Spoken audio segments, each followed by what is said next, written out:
नमस्कार, मैं हूं मनोज मानस। आपका स्वागत है हमारी खास पेशकश स्पेशल रिपोर्ट में। आज हम स्पेशल रिपोर्ट में सबसे पहले बात करेंगे महाराष्ट्र की मानखुर्द शिवाजी नगर सीट की। इस सीट पर रोचक मुकाबले की हम चर्चा करेंगे, जहां सपा उम्मीदवार अबू आजमी को उनके गढ़ में टक्कर मिल रही है और यह टक्कर कोई और नहीं बल्कि उनके ही पुराने साथी एनसीपी अजीत गुट के नवाब मलिक दे रहे हैं। साथ ही बात होगी डोनाल्ड ट्रंप के राष्ट्रपति बनने के बाद भारत अमेरिका दोस्ती में संभावित गर्म।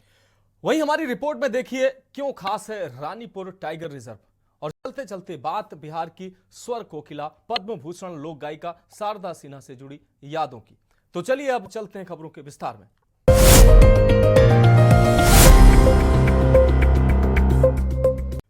तो स्पेशल रिपोर्ट में पहली रिपोर्ट की बात करते हैं। महाराष्ट्र में 288 सीटों पर 20 नवंबर को चुनाव होंगे, जिसके लिए सभी पार्टियों ने अपने अपने उम्मीदवारों के नाम की घोषणा कर दी है। महाराष्ट्र के चुनावी मैदान में दो ऐसे नेता अबू आसिम आजमी और नवाब मलिक के बीच टक्कर है, जो कभी दोस्त हुआ करते थे और दोनों ने एक ही पार्टी से अपनी राजनीतिक शुरुआत की थी, लेकिन अब एक दूसरे को मात देने के लिए दांव पेच चलते नजर आ रहे हैं। ये रिपोर्ट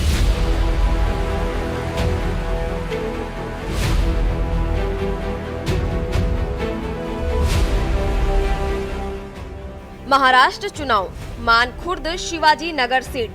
मानखुर्द शिवाजी नगर सीट पर रोचक मुकाबला। सपा उम्मीदवार अबू आजमी को उनके गढ़ में मिल रही टक्कर।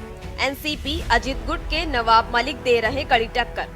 मानखुर्द शिवाजी नगर सीट के दायरे में 50% से अधिक है मुस्लिम आबादी। बढ़ते अपराध, नशीली दवाओं के खतरे, बायोमेडिकल अपशिष्ट बड़ा मुद्दा। उत्तर भारतीय दो मुस्लिम नेताओं में कड़ा मुकाबला।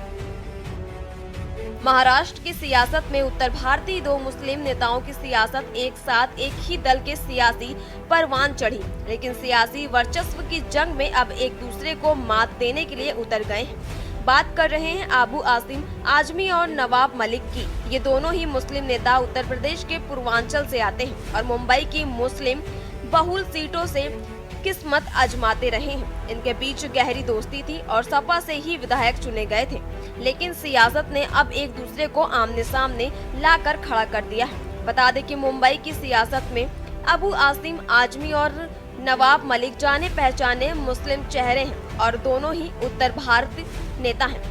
अबू आसिम आजमी मानखुर्द शिवाजी नगर सीट से 3 बार विधायक बन चुके हैं और चौथी बार मैदान में उतरे हैं। नवाब मलिक मुंबई की अणु शक्ति नगर सीट से चुनाव लड़ते और विधायक चुने जाते रहे हैं। एक समय में दोनों ही सपा के कट्टुवार नेता रहे हैं, लेकिन बाद में दोनों ही सियासी राहें अलग अलग हो गयी।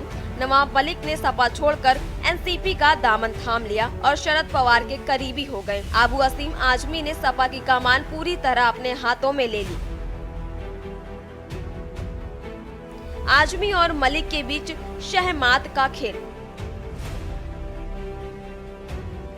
मुंबई में मानखुर्द शिवाजी नगर निर्वाचन क्षेत्र में सबसे अधिक रोचक तस्वीरें सामने आई हैं। इस बार समुदाय से 3 उम्मीदवारों की मौजूदगी के अलावा मलिक और आजमी के बीच लंबे समय से चली आ रही प्रतिद्वंदिता भी एक कारण है। जिन्होंने अपने राजनीतिक करियर की शुरुआत सपा से की थी। 1976 में मलिक ने राज्य में आजमी के नेतृत्व में सपा नेता के रूप में मुंबई के नेहरू नगर से अपना पहला चुनाव जीता था। शुरुआती सौहार्द अहंकार के टकराव में बदल गया अब जब आजमी अपने खुद ही राजनीतिक शुरुआत करने में विफल रहे और मलिक मंत्री बन गए। अक्टूबर 2001 में आजमी ने मलिक को सपा से निकाल दिया और मलिक ने खुद को तत्कालीन एकीकृत एनसीपी के साथ जोड़ लिया। मतदाता इस निर्वाचन क्षेत्र में बढ़ते अपराध, नशीली दवाओं के खतरे, बायोमेडिकल अपशिष्ट, षड्यंत्र से होने वाले प्रदूषण और शैक्षणिक एवं चिकित्सा संस्थानों के समित विकास को अपनी प्रमुख चिंताओं के रूप में बताते हैं। इन मुद्दों पर आजमी के खिलाफ सत्ता विरोधी लहर भी मुकाबले में एक कारक हो सकती है। आपको बता दें कि मादक पदार्थ की समस्या एक गंभीर चिंता का विषय है। यह बात तीनों प्रमुख उम्मीदवारों मलिक, पाटिल और खान के घोषणा पत्रों में प्रतिबंधित होती है, जिनमें इस समस्या से निपटने का वादा किया गया है। बता दें कि पाटिल और आजमी इससे पहले भी 2014 में एक दूसरे के खिलाफ चुनाव लड़ चुके हैं, जिसमें आजमी ने लगभग 10,000 वोटों से जीत दर्ज की थी। मलिक मुंबई की अणुशक्ति नगर सीट से 2 बार विधायक रह चुके हैं। मलिक का दावा है कि उन्होंने लोगों की मांग के चलते मानखुर्द शिवाजी नगर सीट को चुना है। जो यहाँ पे सबसे बड़ी समस्या है ड्रग की है। लोग नशे से आज़ादी चाहते हैं, लोग गुंडागर्दी से आज़ादी चाहते हैं, लोग अच्छी स्वास्थ्य व्यवस्था चाहते हैं, लोग अच्छी पढ़ाई की व्यवस्था चाहते हैं। और जो 15 सालों में बदहाली फैली है, जिस तरह से लोग परेशान हैं, हमें लगता है जब लोगों ने मुझे यहाँ चुनाव लड़ने के लिए बुलाया है तो हम तो लोगों से मिल रहे हैं, ज़्यादा से ज़्यादा लोगों तक पहुँच पाए इसकी कोशिश हमारे माध्यम से, कार्यकर्ताओं के माध्यम से हो रही है। नवाब मलिक साहब मिनिस्टर थे, मेरे से ज़्यादा पावर था उनके पास, उन्होंने क्यों नहीं बंद करा दिया ड्रग्स? जब हाउस में हम 25 बार बोल चुके हैं, स्पीकर साहब कहते हैं अबू आजमी साहब आप कितनी बार ड्रग पे बोलोगे, तो वो क्यों नहीं आए देखने? यहाँ पे बगल में तो उनका है, यही तो है। और जो SMS कंपनी का धुआं है, डंपिंग है, वहाँ तक असर करता है, तो उन्होंने क्यों नहीं इस पे उठाया आज तक? आज तक गोंडी में इतने सालों से आकर इन मुद्दों पर कोई बात क्यों नहीं किया? आजमी ने मलिक के खिलाफ बिछाई बिसात। आपको बता दें कि महाराष्ट्र की मुस्लिम सियासत में अबू आसिम आजमी अपना एक छत्र राज कायम करने के लिए लंबे समय से कवायद में जुटे हैं, तो नवाब मलिक भी अपना वर्चस्व बनाए रखना चाहते हैं। नवाब मलिक मनी लॉन्ड्रिंग मामले में जेल गए तो अबू आजमी ने अपना सियासी दांव चलना शुरू कर दिया। नवाब मलिक की कर्मभूमि अणुशक्ति नगर सीट पर अबू आजमी अपने करीबी फहाद अहमद को चुनाव लड़ाने की कवायद में जुट गए थे। टाटा इंस्टीट्यूट से पढ़ाई करते हुए फहाद सपा नेता अबू आसिम के साथ जुड़ गए थे। ऐसे में सपा से अपनी राजनीति करने लगे थे।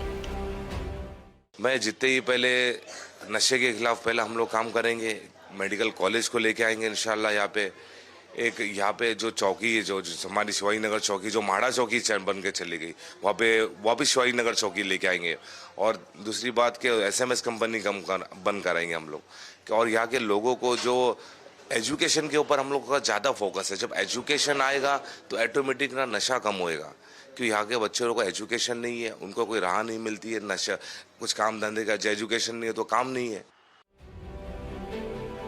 अबू आजमी के खिलाफ अजीत पवार के नेतृत्व वाली NCP ने इस सीट से पूर्व मंत्री नवाब मलिक को टिकट जरूर दिया है। हालांकि अंडरवर्ल्ड दाऊद इब्राहिम के साथ नवाब मलिक के कथित रिश्तों की वजह से बीजेपी उनका विरोध कर रही है। महायुति गठबंधन की सहयोगी एकनाथ शिंदे के नेतृत्व वाली शिवसेना ने इस सीट से सुरेश पाटिल को मैदान में उतारा है। पार्टी ने नवाब मलिक के लिए चुनाव प्रचार करने से भी इनकार कर दिया है। वहीं नवाब मलिक अपने मुद्दों को लेकर चुनावी मैदान में हैं। उनके मुताबिक युवाओं में नशे की लत मानखुर्द शिवाजी नगर में अहम मुद्दा है। क्या पब्लिक के लिए मेन काम होना चाहिए, जो पब्लिक की समस्या है वो जब होनी चाहिए। अब ये वार्ड में तो इतनी बेकारी है, इतना तो सब बच्चे लोग देखो नशे का बहुत सब ये चल रहा है समस्या। बच्चे लोग बहुत नशा विशा करते, नशा बिकता है। मेन बच्चे लोग बिगड़ते, टपोरी गिरी करते, वो नशा करते तो हो जाता है लफड़ा उन लोग से। इन सब चीज़ों पे भी कंट्रोल होना चाहिए। हाँ, और शिक्षा विक्षा कम होने से या हर एक चीज़ से प्रॉब्लम है, इसीलिए बच्चे लोग ऐसे बेकार हो जाते हैं। SMS कंपनी यहाँ पे जो है, SMS कंपनी के बारे में आपने सुना ही रहेगा। तो SMS कंपनी हटाने के लिए स्थानिक संस्थाओं ने बहुत सारे यहाँ पे आंदोलन किए हैं, लेकिन SMS कंपनी हटी नहीं है। उसी के साथ साथ यहाँ पे नशा का इतना बड़ा साम्राज्य हो चुका है कि बच्चे से लेके बूढ़े इंसान तक, लेडीज से लेके लोग यहाँ पे नशा कर रहे हैं। इतना नशा का साम्राज्य बढ़ने के बावजूद भी यहाँ पे बच्चियों के साथ में कुछ गलत हो रहा है, उसी का कत्ल करके गटर में नाले में फेंक दिया जा रहा है, लेडीज लोग के ऊपर बलात्कार हो रहा है।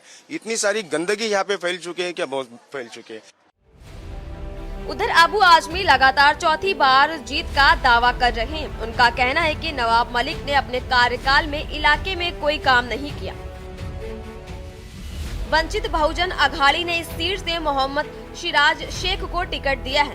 वो भी ड्रग्स को इलाके में अहम मुद्दा बनाते हैं। उनका कहना है कि नशे की समस्या को हम कम करने के लिए लोगों को पढ़ा लिखा होना बेहद जरूरी है। इधर हर साल ना पानी की समस्या, पानी भर जाता है बारिश में, एक वो समस्या है।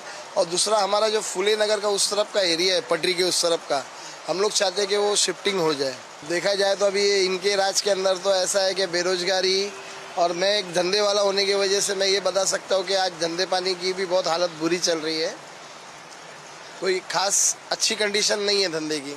अब्बू आजमी का तो हमको कुछ मालूम नहीं है, यहाँ पे उनका कुछ काम हुआ नहीं, मगर नवाब मलिक साहब जो है जो यहाँ पे काम करते हैं, अगर हम उनके ऑफिस में जाते हैं तो हमारा सुनते हैं और काम भी करते। गटर की समस्या है यहाँ पे, अगर वहाँ पे, मगर लोग जाते नहीं है। लोगों का भी यही प्रॉब्लम है, जो चुनाव के टाइम पैसा लेके वोट देते हैं और बाद में इश्यू बताते हैं कि हमारा गटर का प्रॉब्लम है, पानी का प्रॉब्लम है, मगर जब चुनाव होता है तभी उन्होंने सोच समझ के वोट देना चाहिए। राजनेता ड्रग्स को इलाके में अहम मुद्दा बता रहे हैं, लेकिन लोगों की समस्या कुछ और है। मानखुर्द शिवाजी नगर के लोग कई सालों से देवनार में डंपिंग ग्राउंड, बूचर खाने और गोवंडी में बने बायोमेडिकल वेस्ट मैनेजमेंट प्लांट के खिलाफ प्रदर्शन कर रहे हैं। इलाके के लोगों ने ड्रग्स के इस्तेमाल और शिक्षा की कमी को लेकर भी चिंता जाहिर की है। उनका मानना है कि इसकी वजह से क्राइम बढ़ा है। इसके अलावा वोटरों ने पानी की सप्लाई, ड्रेनेज सिस्टम और बेरोजगारी को भी लेकर चिंता जाहिर की है। बता दें कि महाराष्ट्र में विधानसभा की 288 सीटों पर 20 नवंबर को वोट डाले जाएंगे। नतीजे 23 नवंबर को आएंगे। स्पेशल डेस्क के न्यूज इंडिया। तो स्पेशल रिपोर्ट में अगली अहम रिपोर्ट की बात करते हैं। डोनाल्ड ट्रंप के राष्ट्रपति बनने के बाद चीन को घेरने की कोशिश होना तो तय है, दूसरे क्वाड को मजबूत बनाने की कोशिश और तेज होगी। जाहिर है कि दोनों ही मामलों में भारत केंद्र में होगा। भारत के साथ अमेरिका के रिश्तों में क्या गर्मजोशी बढ़ने वाली है, इस पर हमारी ये खास उम्मीद जगाने वाले ट्रंप मोदी के रिश्ते। ट्रंप ने अपने पहले कार्यकाल के अंतिम वर्ष 2020 में भारत की यात्रा की थी। पीएम मोदी से उनके 4 साल के कार्यकाल में कुल 3 बार मुलाकात हुई। हर मुलाकात भारत अमेरिकी रिश्ते के लिहाज से मील के पत्थर साबित हुई। मोदी और ट्रंप की पहली मुलाकात जून 2017 में हुई थी। राष्ट्रपति ट्रंप ने मोदी को व्हाइट हाउस में रात्रि भोज पर आमंत्रित किया था।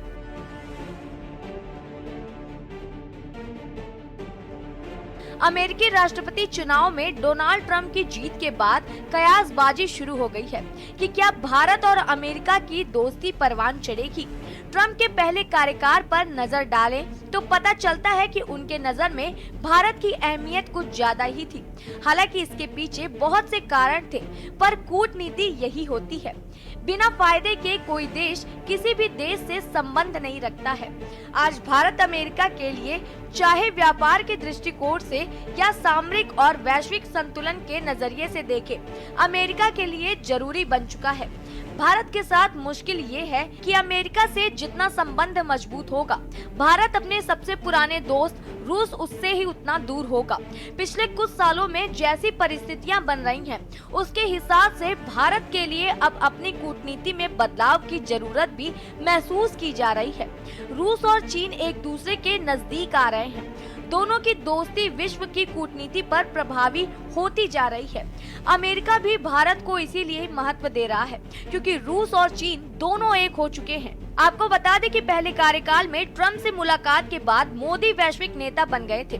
दोनों नेताओं की मुलाकात के बाद जारी संयुक्त बयान में सीमा पार आतंकवाद समेत हर तरह के आतंकवाद के खिलाफ भारत व अमेरिका ने बेहद सख्त शब्दों का इस्तेमाल किया था और सीधे सीधे तौर पर पाकिस्तान को चेतावनी दी गई थी। ये पहली बार था जब कोई अमेरिकी राष्ट्रपति खुलकर पाकिस्तान के खिलाफ भारत का साथ दे रहा था। ट्रंप ने खुद कहा था कि भारत व अमेरिका के बीच ऐसे मजबूत संबंध पहले कभी नहीं रहे। इसके पीछे ही महीने बाद अमेरिका व भारत के बीच 2+2 वार्ता शुरू करने की सहमति बनी थी। बता दें कि मोदी ने दूसरी यात्रा अगस्त 2019 में जम्मू व कश्मीर से धारा 370 हटाने के कुछ ही हफ्तों बाद की थी। भारत को इस बात की चिंता थी कि कहीं अमेरिका व दूसरे पश्चिमी देश इस फैसले के खिलाफ भी कड़वी बात ना कहें, पर ऐसा कुछ नहीं हुआ। इसके बाद अपने कार्यकाल के अंतिम वर्ष ट्रंप भारत आए, पर दोबारा राष्ट्रपति न बनने के चलते ये भारत अमेरिका का रिश्ता परवान चढ़ने से रह गया। आपको बता दें कि डोनाल्ड ट्रंप ने राष्ट्रपति चुनाव के प्रचार में ऐसे संकेत दे दिए कि उनके पद संभालते ही सभी आयात पर 10% टैरिफ और चीनी सामानों पर विशेष 7% टैरिफ अमेरिका लगा सकता है। ट्रंप के लिए यूरोप भी एक चुनौतीपूर्ण समस्या की तरह है। भारत अमेरिका के बीच व्यापार घाटे को देखकर बौखलाए ट्रंप ने भारत के खिलाफ सख्त रुख अपनाया था। जाहिर है कि चीन के खिलाफ यदि अमेरिका कठोर रवैया अपनाता है तो भारत को उम्मीद रहेगी कि वे चीन की खाली जगहों को भर सके। ट्रंप बहुत बड़े सौदेबाज हैं। ये सभी जानते हैं कि भारत से बिना कुछ फायदा लिए वे कुछ देने वाले नहीं हैं। अगर ट्रंप को खुश करने के लिए भारत को कोई कदम उठाता है तो जाहिर है कि रूस को बुरा लगेगा और उससे भारत की दूरी बढ़ेगी। स्पेशल डेस्क के न्यूज इंडिया। तो स्पेशल रिपोर्ट में वक्त एक ब्रेक का है, जल्द हाजिर होंगे।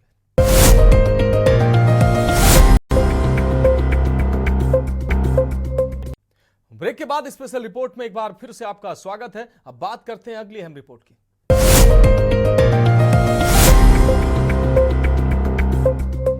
तो स्पेशल रिपोर्ट में अब अगली अहम रिपोर्ट की बात करते हैं। उत्तर प्रदेश के चित्रकूट जिले में स्थित रानीपुर टाइगर रिजर्व अब पर्यटकों के लिए खोल दिया गया है। इस टाइगर रिजर्व का औपचारिक उद्घाटन प्रभारी मंत्री मनोहर लाल कोरी ने अधिकारियों और वन विभाग के आला अधिकारियों की मौजूदगी में किया है। आपको बता दें कि अब पर्यटक बाघ, तेंदुआ और अन्य जंगली जीवों को प्राकृतिक आवास में देखने का अनुभव ले सकेंगे। ये रिपोर्ट देखिए। क्यों खास है Ranipur tiger reserve? Ranipur tiger reserve 230 वर्ग किलोमीटर में फैला हुआ है। टाइगर रिजर्व प्रदेश का चौथा व देश का 53वां टाइगर रिजर्व है। ये टाइगर रिजर्व मध्य प्रदेश के पन्ना टाइगर रिजर्व से मात्र 150 किमी की दूरी पर स्थित है। यहाँ बाघ के अलावा तेंदुआ, भालू, सांभर, हिरन, चिंकारा समेत तमाम प्रकार के वन्य जीवों का बसेरा है। सरकार ने इस क्षेत्र में पर्यटन की संभावनाओं को देखते हुए क्षेत्र में विकास का काम शुरू कराया। टाइगर रिजर्व में जंगल सफारी की शुरुआत। चित्रकूट का रानीपुर टाइगर रिजर्व उत्तर प्रदेश का चौथा टाइगर रिजर्व है।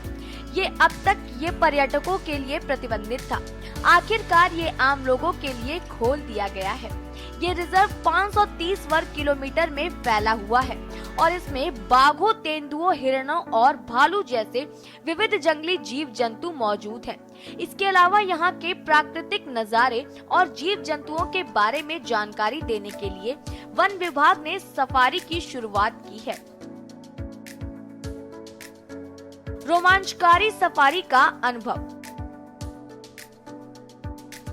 बता दें कि अब पर्यटक रानीपुर टाइगर रिजर्व में सफारी का अनुभव ले सकेंगे। पर्यटकों के लिए बाघों को खुलेआम घूमते हुए देख पाना एक विशेष आकर्षण होगा। सफारी के द्वारा पर्यटकों को न सिर्फ मनोरंजन मिलेगा बल्कि वे वन्य जीवों के प्राकृतिक आवास में उनके असली रूप को देख सकेंगे, जो पर्यटकों को वन जीवों के बहुत करीब ले जाएगी। इस सफारी में बैठकर पर्यटक बाघ, तेंदुआ, हिरण, भालू और अन्य जंगली जीवों को उनकी प्राकृतिक स्थितियों में देख सकते हैं। इसके लिए ऑनलाइन बुकिंग की भी व्यवस्थाएं की गई हैं। फिलहाल अभी इसकी बुकिंग ऑफलाइन हो रही है।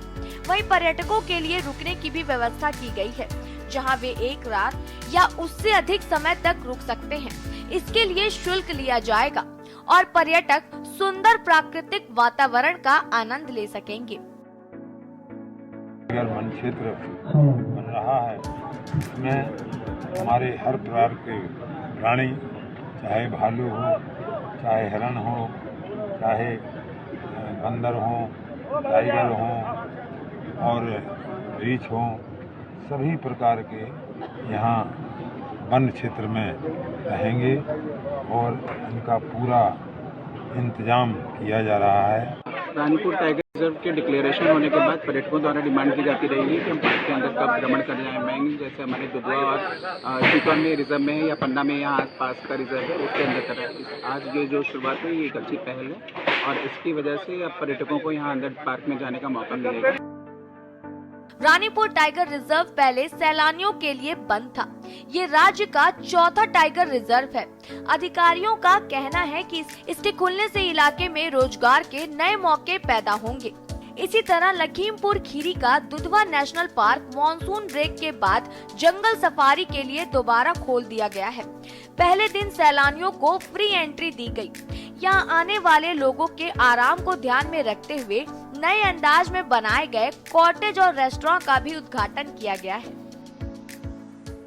पर्यटकों को नई नई सुविधाएं प्रदान की जा रही हैं। आपने देखा कि यहाँ भी जिस तरीके से सुंदर हट बने हैं, उनके रात को रुकने का इंतज़ाम है, तो वो यहाँ दिन भर सैर करें, शाम को यहाँ रुकें। अच्छा रेस्टोरेंट है और बहुत सारे कॉटेज बने हुए हैं। तो मुझको लगता है कि ये सब सुविधाएं उन पर्यटकों को रुकने के लिए, यहाँ सैर करने के लिए, घूमने के लिए बहुत ही पर्याप्त। नेचर गाइड को बहुत सारा ट्रेनिंग हम लोग को किए गए। ये नया तरीका रेनोवेशन किया गया। उसके साथ साथ भी इसी बार बहुत सारा नया सफारी व्हीकल भी हम लोग को इंट्रोड्यूस किए गए। इसके आगे भी नया तरीका ऑनलाइन पेमेंट सिस्टम, सभी लोग पर्यटक के लिए, सुविधा के लिए बहुत सारा चीज़ जंगल में भी हम लोग किए गए। वहीं नेशनल पार्क के अधिकारियों ने बताया कि सफारी के दौरान सैलानियों को खास अनुभव हो, इसके लिए कई इंतजाम किए जा रहे हैं। कुदरती खूबसूरती को निहारने और वाइल्ड लाइफ का नेशनल पार्क अधिकारियों को उम्मीद है कि नई और बेहतरीन सुविधाओं से लैस होने के बाद नेशनल पार्क आने वाले सैलानियों की तादाद बढ़ेगी। साथ ही इससे इलाके की कुदरती खूबसूरती की झलक लोगों को देखने का भी अनूठा मौका मिलेगा। सुकून लग रहा है। दिन भर की दौड़ भरी जिंदगी से यहाँ पर आकर के और भी पर्यटक लोग आएं और उस पर्यटन को बढ़ावा दें और प्रकृति का आनंद उठाएं। क्या कुछ देखा आज? हमने जो है हिरन देखा और छोटा हाथी का बच्चा देखा और भी नेचुरल बहुत सारी चीज़ों का लुत्फ उठाया। आपको बता दें कि योगी सरकार चित्रकूट के रानीपुर टाइगर रिजर्व को इको टूरिज्म अट्रैक्शन के तौर पर विकसित करने के हर संभव प्रयास कर रही है। सीएम के निर्देश पर रानीपुर टाइगर रिजर्व को इको टूरिज्म का हब बनाने के लिए विस्तृत कार्य योजनाओं पहले तैयार की गई थी, जिसको लेकर वन विभाग ने परियोजना को आगे बढ़ाने का कार्य शुरू कर दिया है। उसका परिणाम अब उसके सामने है। रानीपुर टाइगर रिजर्व में पर्यटक सुविधाओं के विकास और बफर जोन रीजन में भौतिक और मूलभूत कार्यों को करने के लिए 38 लाख रुपए आवंटित किए गए थे। स्पेशल डेस्क के न्यूज इंडिया। स्पेशल रिपोर्ट में अब अगली अहम रिपोर्ट की बात करते हैं। बिहार की अमर आवाज और लोक संगीत की हस्ती डॉक्टर शारदा सिन्हा का निधन संगीत की दुनिया की बड़ी क्षति है। सादगी और मिठास भरे लोकगीतों से देश और बिहार को छठ महापर्व की रस्मों और लोक जीवन से परिचित कराने वाली शारदा सिन्हा ने पैतृक गांव सुपौल जिले के राघोपुर गांव में संगीत की शुरुआत की तालीम ली थी। ये रिपोर्ट देखिए।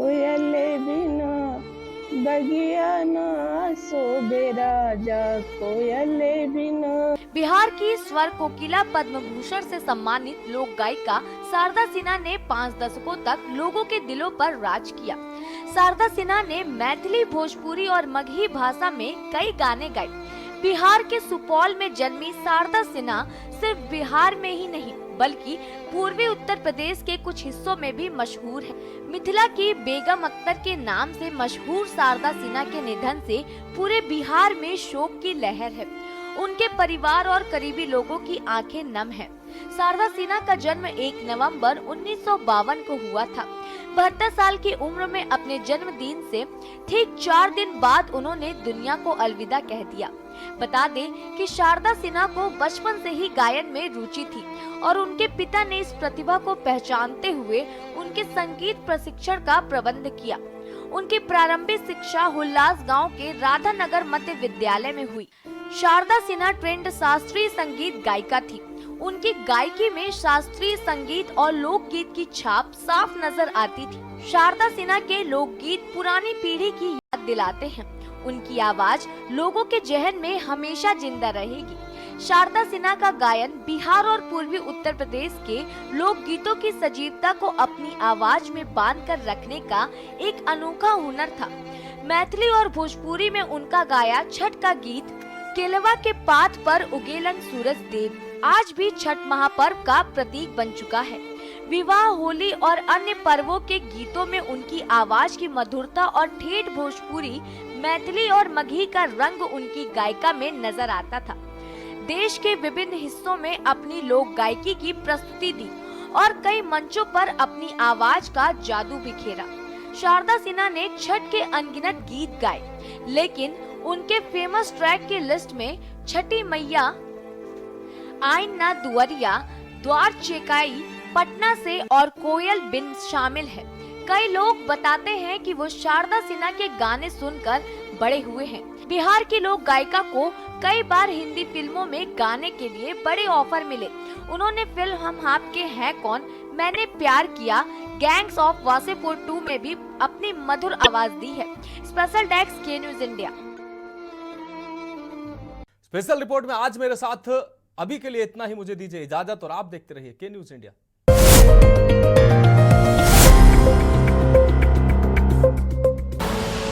आप देख रहे हैं के न्यूज, खबरों का सारथी।